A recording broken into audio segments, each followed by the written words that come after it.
Hello, this is Eric Zeno, the director of the Haddonfield Public Library. During this time that the library is closed, we want to make sure that you are able to take advantage of the different collections of online newspapers, magazines, and information databases that we have. In this video, I'm going to show you the online version of the Philadelphia Inquirer for daily news.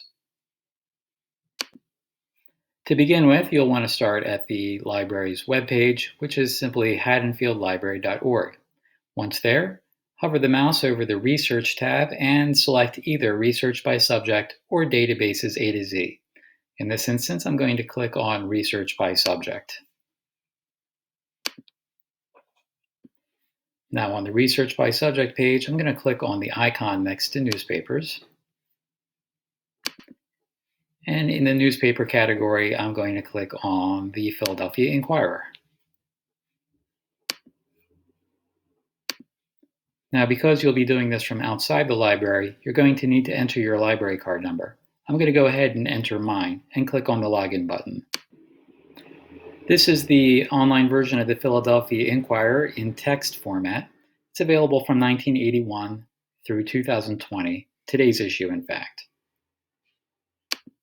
On this page, we can either do a search for some news that we're interested in. We can change the year that we're browsing down here. We can look at the last week's worth of recent issues, including today.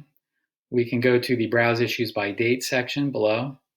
We can do a basic search or click on the Advanced Search button here to get some more search fields.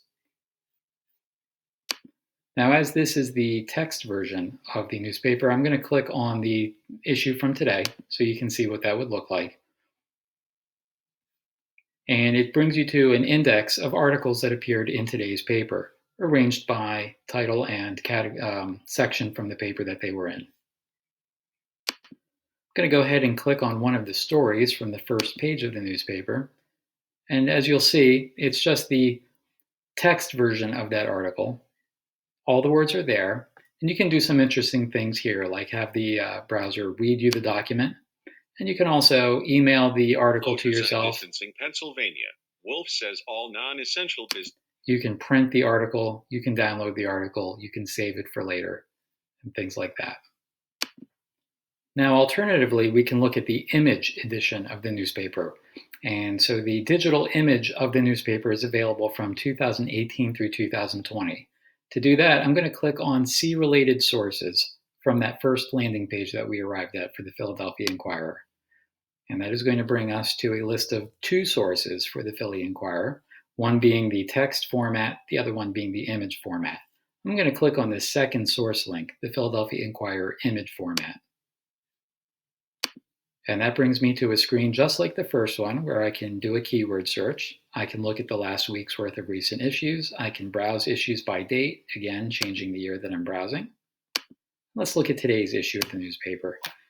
The digital edition of the newspaper differs from the text version because it is a digitized image of the newspaper itself. So this is what today's front page looked like. And this is useful for things that won't appear in the text-only edition. Things like the daily comics and the crossword puzzle, for example. So let's say we wanted to see the crossword puzzle from today's newspaper. That usually appears in section C. I'm going to click on the drop down for the pages, and I'm going to navigate to section C and start around page C4 is where it usually is. And there it is. So I can do things on this particular page like enlarge it for myself. I can email it. I can make a clip of the part of the page I want to save. I can print the page. I can download the page. I can save it for later and things of that particular nature. Some other features that you'll see, because this is brought to us by our vendor partner Newsbank, is a banner that gives you a hot topic of the day. Of course, this particular occasion, coronavirus would be something that would be very interesting. So we could click on here to get to curated articles that came from today's papers from around the country. Now that you know how to use the Philadelphia Inquirer online, we hope you'll take advantage of it. And if you have any issues, contact the library at reference@haddonfieldlibrary.org.